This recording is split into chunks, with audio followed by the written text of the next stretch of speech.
Hello everyone, আশা করি তোমরা সবাই ভালো আছো। তো আজকে আমরা চলে গেছিলাম ম্যাকেনজি পার্ক ফুড ফেস্টিভ্যালে।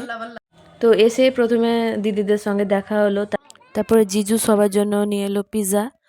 তো পিৎজাটা কিন্তু ভালোই ছিল, খেতে আমার ভালোই লাগলো। তো তারপরে নিলাম পাপড়ি চাট, তারপর নিয়ে নিলাম চিকেন স্টিক। তো এই যে আমি খাচ্ছি। মুখটা কেমনই আসছে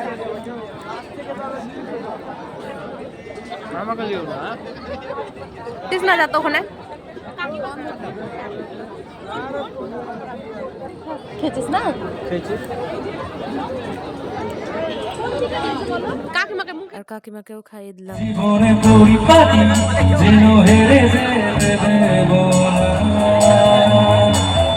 যদি বেঁচে দিতে বলি শিকড়ে বাঁধা মাটি যেন আমি বেঁচে দেব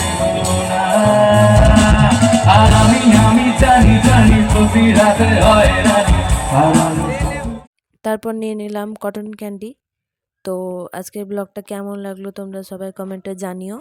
সবাই ভালো থেকো, টাটা।